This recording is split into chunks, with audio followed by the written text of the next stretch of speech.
Bismillahirrohmanirrohim. Assalamualaikum warahmatullahi wabarakatuh.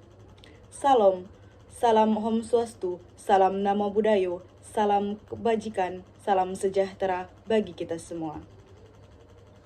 Yang saya hormati hadirin sekalian yang telah menyempatkan hadir pada acara Zoom meeting kali ini. Puji syukur atas kehadirat Allah Subhanahu wa Ta'ala, yang mana berkat Allah lah kita masih diberi kesehatan dan kenikmatan sehingga kita bisa berkumpul dalam acara Zoom meeting pada kali ini.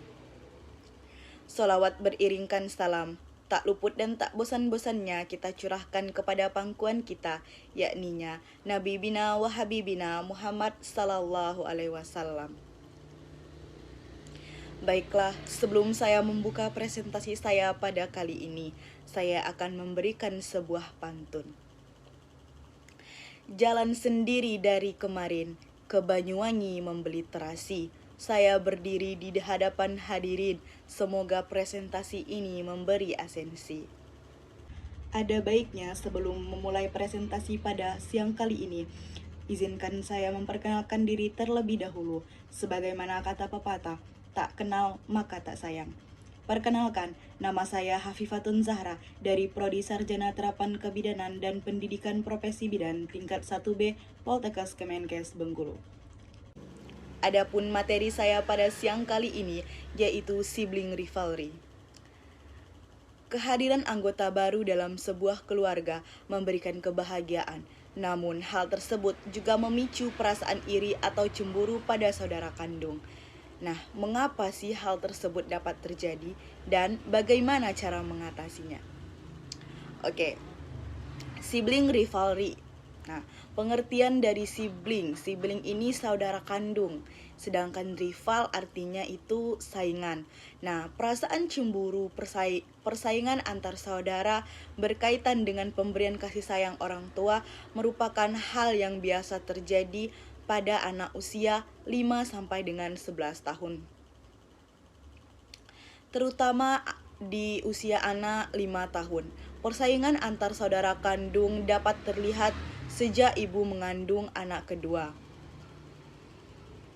Beberapa anak pertama akan menunjukkan sikap senang, namun beberapa mulai menunjukkan sikap rewel dan tidak mau berpisah dengan ibunya, dan lain sebagainya. Setelah anak kedua lahir, anak pertama melihat kasih sayang dan perhatian orang tua tercurah pada anggota baru di keluarga.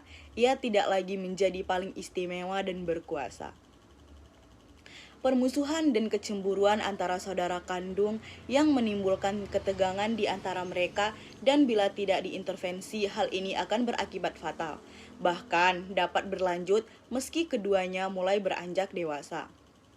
Sibling rivalry biasanya muncul ketika selisih usia saudara kandung terlalu dekat, karena kehadiran adik dianggap menyita waktu dan perhatian orang tua. Cemburu pada saudara kandung muncul ketika terjadi ketidakpuasan pada salah satu anak kepada orang tuanya yang memperlakukan anak-anaknya berbeda satu dengan yang lainnya. Karena anak sangat tergantung pada orang tua dalam hal kasih sayang, perhatian, dan pemenuhan kebutuhan-kebutuhannya. Sehingga anak-anak tidak suka bila harus membagi kasih sayang orang tuanya dengan siapapun. Perilaku tersebut seperti iri hati dan dengki, terkadang perasaan kesal seperti sebal dan marah pada orang tua dilampiaskan kepada saudaranya, adik, atau kakaknya. Hal tersebut terjadi karena ketidakberdayaan melawan orang tuanya. Jika hal tersebut berkenan dengan perlakuan orang tua yang menurutnya memberikan posisi spesial pada saudaranya, dan juga di lain hal, kekesalan dapat tertumpah pada saudaranya apabila ia mendapatkan dirinya sebagai pihak yang tidak memiliki hal yang sama dengan saudaranya. Oke, itulah pengertian dari sibling rivalry. Nah, ciri-ciri anak yang terkena sibling rivalry ini yaitu yang pertama, mudah marah. Kemudian yang kedua, bersikap agresif. Perasaan kesal dan marah akibat perlakuan yang berbeda dari orang tua dilampiaskan kepada saudaranya, adik atau kakaknya. Nah, kecemburuan terhadap saudara kandung dapat ditunjukkan melalui perilaku agresif tersebut, seperti memukul, mencakar, melukai, dan berusaha mengalahkan saingannya atau saudaranya tadi, melempar barang, menyerang orang tua, dan lain sebagainya. Yang ketiga, tidak mau berbagi. Yang keempat, rewel. Dan yang kelima, perasaan iri. Biasanya ditunjukkan dengan mencari perhatian secara berlebihan, seperti salah satu anak menyakiti dirinya sendiri saat melihat orang tua memuji saudaranya agar orang tua mengalihkan perhatian kepadanya. Anak juga menunjukkan dengan sikap sebaliknya, yaitu anak menjadi penurut dan patuh. Hal ini dilakukan untuk memperebutkan perhatian orang tua. Dan yang keenam, tidak mau berbagi. Itu ciri-cirinya ya. Kemudian lanjut, faktor yang mempengaruhi sibling rivalry. Ada juga faktor yang mempengaruhi sibling rivalry ini. Yang pertama itu jenis kelamin. Jenis kelamin anak yang sama dapat meningkatkan timbulnya sibling rivalry dibanding yang berjenis kelamin berbeda. Kemudian yang kedua yaitu perbedaan usia. Jarak antara kakak beradik yang dekat cenderung menimbulkan adanya sibling rivalry. Yang ketiga yaitu posisi anak. Sibling rivalry cenderung terjadi antara anak pertama dengan anak kedua dibandingkan dengan anak terakhir. Kemudian yang keempat yaitu sikap orang tua. Sikap orang tua yang membandingkan antar anak satu dengan yang lainnya juga bisa memicu terjadinya sibling rivalry ini. Selanjutnya yang kelima yaitu pola asuh orang tua. Jenis pola asuh yang diterapkan dalam keluarga juga dapat mempengaruhi sibling rivalry ini. Dan yang keenam, pengaruh orang luar. Selain orang tua, kerabat, bisa juga orang luar atau orang lain di luar rumah dapat memperburuk suasana ketegangan di dalam rumah pada antar saudara kandung yang menyebabkan terjadinya sibling rivalry ini. Kemudian selanjutnya ada faktor penyebab sibling rivalry. Yang pertama, adanya persaingan untuk menentukan pribadinya pada saudaranya. Yang kedua, kurangnya perhatian. Yang ketiga, adanya konflik internal sebagai penyebab frustasi. Yang keempat, hubungan anak dan orang tua terancam. Yang kelima, ketidaktahuan untuk mendapatkan perhatian atau memulai permainan. Nah, kemudian lanjut pada dampak terjadinya sibling rivalry. Yang pertama, rendah diri. Anak bisa menjadi rendah diri, pendendam, bersikap agresif, egois, konflik dengan saudara, dan hubungan sosial yang buruk. Selanjutnya, sibling rivalry dapat menyebabkan delay effect. Pola perilaku tersimpan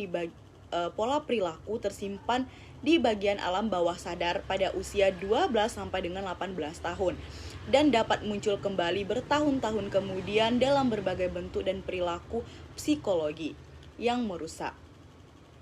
Cara mengatasi sibling rivalry yang pertama, tidak membandingkan anak satu dengan anak yang lainnya.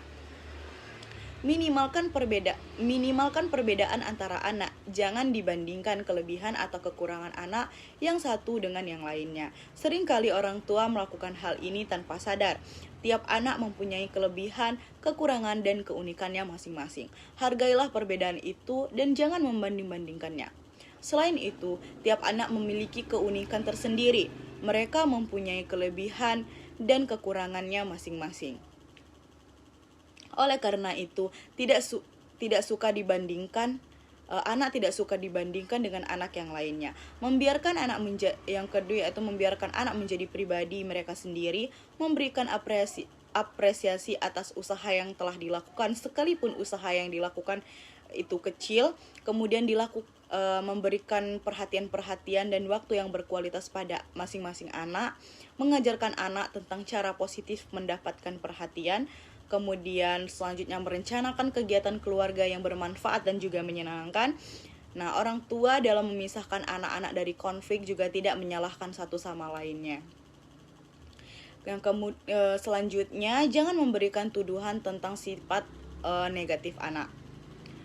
Kemudian doronglah anak untuk saling mengungkapkan rasa sayang dan menanamkan rasa saling memiliki. Anak tidak bisa hanya disuruh menyayangi, tapi mereka harus diajarkan dan dikondisikan bagaimana cara menyayangi. Selain itu, tanamkan rasa saling memiliki. Misalnya, kakak membantu adik membereskan mainan, atau adik yang membantu kakak mencuci sepeda, dan lain sebagainya. Sehingga menimbulkan rasa saling memiliki antar kakak dan adik, bukannya rasa persaingan.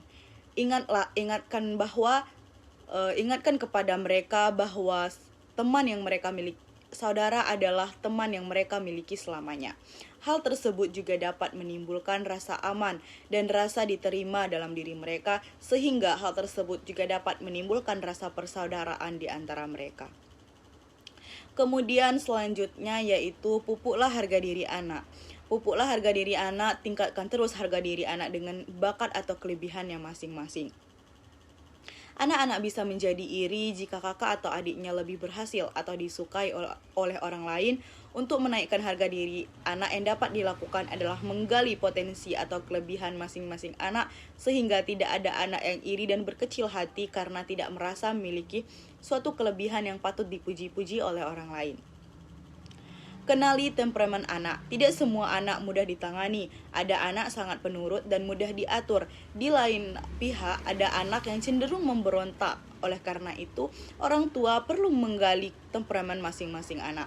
Ajarkan anak untuk mengatasi konflik. Konflik bukan ditiadakan, namun sebagai sarana berdamai kembali, saling memaafkan dan menyelesaikan masalah dengan baik. Kemudian selanjutnya, anak-anak harus diajarkan untuk mengatasi konflik, tidak harus dengan cara bertengkar, karena konflik bisa saja diselesaikan dengan cara yang baik-baik. Kemudian selanjutnya, bersifat adil terhadap setiap anak. Usahakan supaya orang tua bersikap adil terhadap masing-masing anak, karena rasa cemburu atau iri sangat memicu dari rasa diperlakukan tidak adil oleh orang tua. Jika memang orang tua merasa harus membedakan perlakuan kepada anak yang berkebutuhan khusus misalnya, maka orang tua harus memberikan penjelasan yang masuk akal kepada anak bahwa dia tidak dibedakan. Yang perlu diingatkan di sini adalah bahwa adil tidak selalu harus sama banyak. Nah, tapi harus sesuai dengan kebutuhan.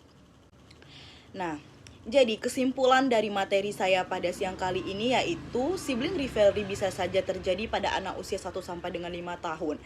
Bisa juga berlanjut hingga dewasa. Sibling rivalry ini bisa terjadi karena pengaruh orang tua juga, bisa pengaruh orang luar juga. Nah, orang tua yang salah dalam pola asuh anak juga bisa memicu terjadinya sibling rivalry ini. Maka dari itu, kita sebagai orang tua atau bahkan calon orang tua bisa saja menggunakan pola asuh yang baik kepada anak, dan juga bisa dengan cara belajar parenting yang baik agar terhindar dari sibling rivalry ini. Oke, sekian presentasi saya. Saya akan menutup dengan sebuah pantun, yaitu buah nanas, buah ceri, dicampur gula, enak sekali. Cukup sekian pertemuan kali ini, semoga bisa bertemu lagi di kemudian hari. Jika ada kesalahan kata dalam penyampaian materi saya, kepada hadirin saya meminta maaf, dan kepada Allah saya mohon ampun. Saya akhiri, wassalamualaikum warahmatullahi wabarakatuh.